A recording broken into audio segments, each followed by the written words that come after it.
Welcome to QI, where tonight's show will be great, because our theme is greatness itself. Let's meet four giants of the game show genre. Great Scott, it's David Mitchell. Great balls of fire, Sean Locke. The great Pangendrum, Joe Brand. Oh, great, it's Alan Davis. And Sean goes. This is great, balls of fire. Yeah, Joe goes. Oh, yes, I'm the great pretender. David goes.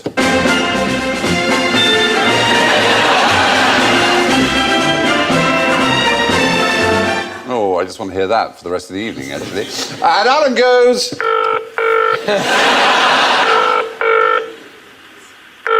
Thank you for calling Great Eastern Railways. Your call is ready.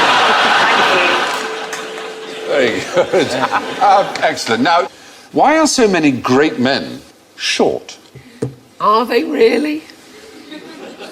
David, you've hit the nail on the head.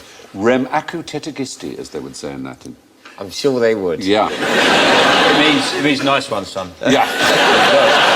That's absolutely right. In fact, Napoleon Napoleon was short, wasn't he? No, he was above average height. Everyone was short in those Wasn't days. he? Well, yeah, he was 5'6", which is taller than He it was is now. 5'7", actually. Yeah. Average height was about 5'6"-ish. So it's just the British who decided he was short, put him down a bit. Yes, it was particularly a cartoonist called Gilray. When we were at war with Napoleon, there was a famous one of George III with a little Napoleon based on Gulliver's Travels, like that. Ah. And he's actually saying, I cannot but conclude you to be one of the most pernicious little odious reptiles that nature ever suffered to crawl upon the surface of the earth. There. That's It's a snappy. It's a snappy one, isn't it? He was 3 inches taller than Nelson, for example. Nelson was 3 inches shorter than Napoleon. It's certainly true that... Nelson was 5'4"? Yeah. Like Danny DeVito. He was very, short chap. No wonder they put him on such a big So column. is that kind of... Yes, he's tall in Trafalgar Square. Is that short man syndrome a kind of retrospective thing, then, that we've kind of invented more recently and then just gone back and said they're all short? Yeah. Some of them were short, though. There's no question. I mean, Stalin was surprisingly short. He was only 5'5". Mussolini was 5'6". Franco was 5'4". 5'4"? Yeah. They are all shorts, then. But no, he hit the 5'8". Idi Amin was 6'4". Yeah, big That's fella. my height. Fidel Castro, 6'1". Mao was 5'9", which is rather tall for a Chinese person. So, But mostly they're not judged on their height, are they? no, they're not. They're not. But all I'm... We'll let that go. Yeah. All I'm saying, there seems to be historically no evidence that short people are more power-hungry, more tyrannical than people of average or tall stature. Because you know how it came about, though, because it's just that one... It's probably the one thing that short people have got to cling on to. One day they might be a dictator. Well, and we've just taken that away from them. All this, one little hope. All this not being able to reach things from shells, one day will be made up for when I kill millions of people. And I can stand on their bodies. Yeah. Reach the jam. Yeah, and everybody knows somebody short in their life who's been particularly angry and abused his position of authority. And then you decide he's a bit like Hitler. That's the point. You notice when a short man man has a tantrum and says, oh, short man, Napoleon complex. Tall man has a tantrum, you just leg it. Exactly. I have to say I'm rather shocked by this. Heightism does exist. Short people are paid less on average than tall people. The disparity is comparable in magnitude to race and gender. A survey of Fortune 500 companies... They should rise up. Yeah. Hey. The chief executive officers of Fortune 500 companies, 90% are above average height, which is astounding, really. And 30% of those are over 6'2". The tallest 4%. Every now and again, a little short fella breaks through. Yeah. Oh, stop. Escapes, gets away. Yeah. But it is rather shocking that there is this disparity. And of course, we always notice the powerful, short, first rich man attracted with a you to young, the- tall wife is Billionaire Bernie She's Ecclestone. actually, seen her with him. She's actually much taller than that, above him. Yeah, But she's Ecclestone- bending her knee there. Yeah, I mean, he has to jump up to slap her on the bum. He can run through her legs. And who's the couple on the left? That's Carla Bruni and Sarkozy. Sarkozy. But at least the women have both got handbags that their husbands can fit in, which No, there isn't really any evidence that dictators are shorter than the rest of us. The Napoleon complex is a bit of a myth, it seems. So, now, some great men, on the contrary, are actually tall. For example, Charlemagne, the immensely charismatic, civilized, attractive 8th century king of the Franks, Holy Roman Emperor, founder of modern Europe. Now, our researchers have discovered that, in fact, we've been digging into your family trees in that sort of who do you think you are way, and we've come up with some rather exciting news. See if you can guess which of you is descended from Charlemagne. well, civilised and attractive. It ain't me, is it? I think Alan. Alan?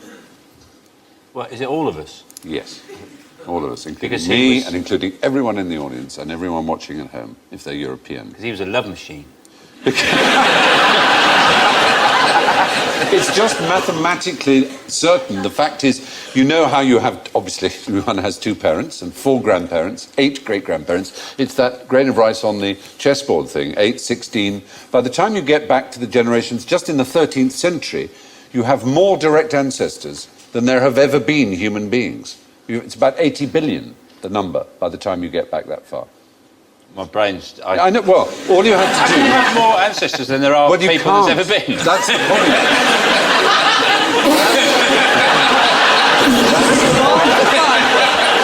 The point is you can't. The point It is was bound you to have happen on this show one shared day. ancestors. Oh, I see, right. The point is they have Thank to Christ. be shared.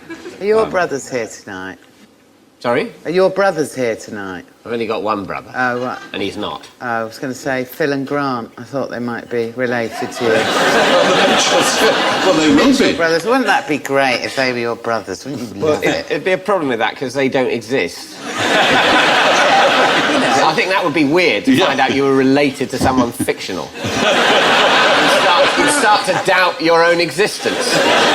Apparently, we all are. Yeah. Charlemagne's not fictional, he's just No, historical. all our ancestors are... All our 80 billion ancestors... Not all of them, obviously. We've got 80 billion ancestors, Exist. one of them's got to be Winnie the Pooh.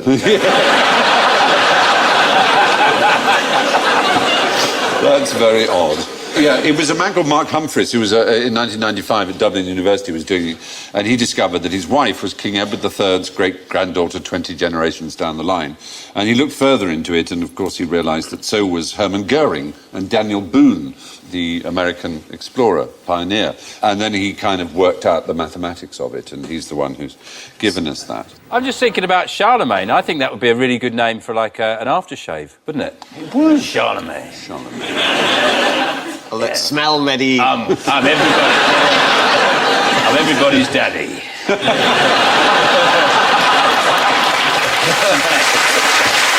Oh, very true. We're all related to Charlemagne, it seems. Computer models have shown that anyone living in the 8th century who had plenty of children and grandchildren is likely to be related to everyone living in Europe today. So tell me, what good did the Great Fire of London do? Pretender. I'm risking it here, but I don't care. Wiped out the plague. Oh, dear It was taught in school, so you've got every reason to think it, but it's just simply not true. There's no evidence whatsoever. Apart from anything else, the plague was already over. Well, yeah, but it wiped out the conditions in which it could have come back. Not really, because the plague was mostly in the suburbs, not in the city. The city was not the place that was most affected by the plague, but it was the place that was destroyed by the fire. By the time September 1666 happened, which was the fire, there were very few deaths. It had gone down to... It had almost ended. No one quite knows why it ended, but it certainly wasn't the fire. Did it make it easier for them to knock down a load of places that they had their eye on? Essentially, that's the point. It gave the chance to Christopher Wren to get some church building done, especially St Paul's, of course.